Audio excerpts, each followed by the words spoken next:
Hi, hope you're all good. Kieran here again. Okay, this is a new subject again, probably a standalone video again. This is an idea I've had, which is a kind of mathematical idea. I don't often have mathematical ideas. Anyway, here it is. I've called the idea superinclusive counting.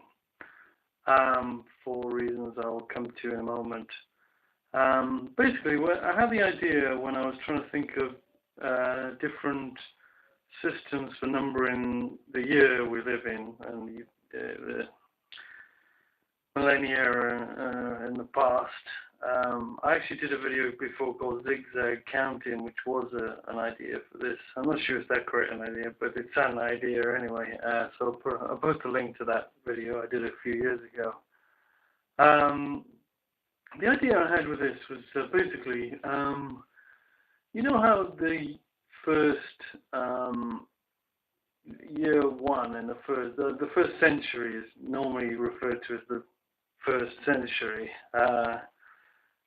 Though the actual number we put in the hundreds column of the first century is 0. So you have years like 53 AD in the first century, which would be, and the implication is 0, 5, 3.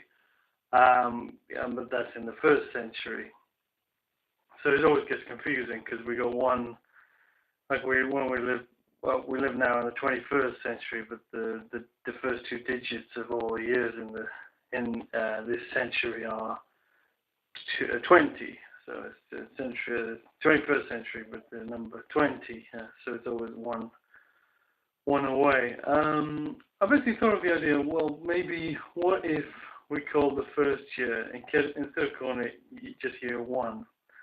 The implication being 0, 0, 0, 1 or whatever. Or if we call it year 1, 1, 1, 1. Meaning the first one means it's in the first millennium, and the second one meaning you're in the first century. The next one meaning you're in the first decade, and the last one meaning obviously you're in the first year of that first decade. So the first year will be year 1, 1, 1, 1, and you kind of count up from there somehow.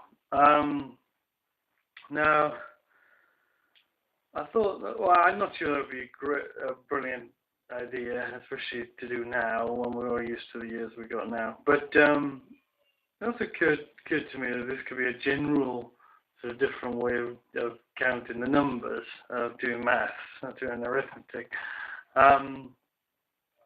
Basically, if you, instead of the number 1, which is all these invisible zeros followed by a 1, if you like, the first number could be like 1, 1, 1, well, basically an infinite number of 1s, implying that you're the first number within the first 10 numbers, because the numbers 1 to 10 are like the first decade of numbers, aren't they? And then the next one meaning you're going to the left from your point of view. The next one meaning that you're in the first 100 numbers, in the first sort of century. So the first number would be 1, 1, 1, an infinite number of 1s. Now obviously it would be impossible to actually write that, because you'd be there forever. So you leave off all the 1s, I guess, and call the first one just 1. But then basically 1, 2, the next one would be 2, we just call it 2. I guess it's the same as normal numbers for the first 10. But then when you get to 11, instead of 11, you'd have a 2 in the tens column, because you've just entered the second bunch of 10 numbers, the second decade. So it would be 2, 1.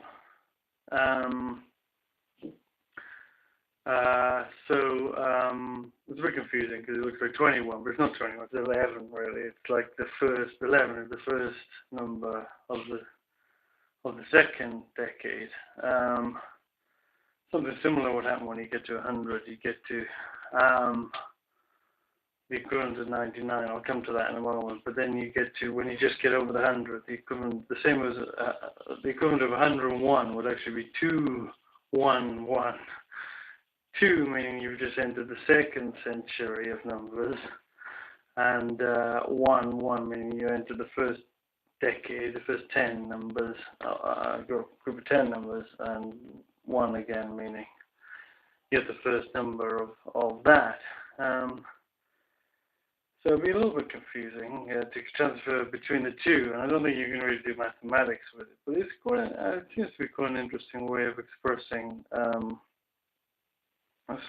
some things, particularly like time, like periods of time, and maybe locations as well. Like if you lived in a block of flats within, one flat within a block of flats within a kind of first courtyard of flats. It sort of makes sense that the first one is 111, not just 1, because 1 is 001, isn't it?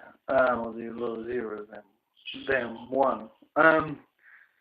There's a bit of a funny point with the number 10 in this system, because it seems logical that 10 would actually be expressed in a single character rather than, you wouldn't want to go into the next column, because when you get to 10, you're actually still you're in the last, the 10 is the last number of the first decade. You're not in the second decade yet. So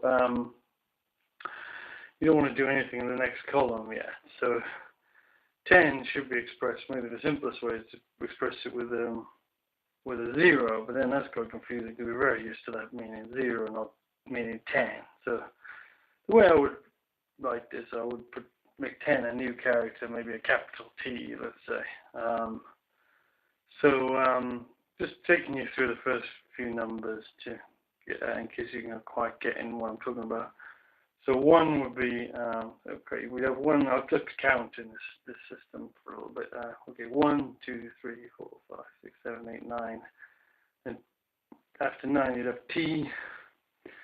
Then you'd have 2, 1, 2, 2, 2, 3, 2, 4, 2, 5, 6, 2, 7, 2, 8, 2, 9. Then 2, T. Then you go to 3, 1, 3, 2, 3, 3, blah, blah. When you get nearer to 100, you go, let's say in the 90s, you go 98, 99, 9T. When you go over to T, like 10T, 10T1, T1, T2, T3, T4, T5, T6, T7, T8, T9. Then TT would be the equivalent of like 99. And then you go to, as I mentioned before, you go to 211, which is like the 101 type thing. Very last point. I think these numbers should express rather than a point in time. Like 1 is kind of a point, a point on the ruler sort of thing. This would be like L1, and this system means this like Monday. It's like a whole 1. It's the space between the 0 point and 1. What we call 1. So it'd be each numbers in this system I think should express like spaces like days of the week too, rather than points. Like 1 o'clock is a point in time. If you get my drift.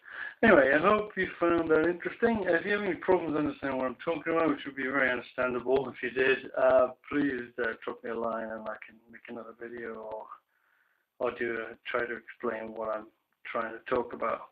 As I said at the beginning, I don't think that there's a lot of applications for this. I'm not sure what it could be used for, but it might be. I think it seems like an interesting idea. May well have been thought of by someone else, because obviously it's a mathematical idea. It could have been thought of at any point in the last few thousand years. So wouldn't be surprised if someone else thought of it. A very, very final point. So at the start, why I'm calling it superinclusive counting. Basically, inclusive counting is an already established phrase that means when you start counting from 1 instead of 0. Like in music, the first b to the bar is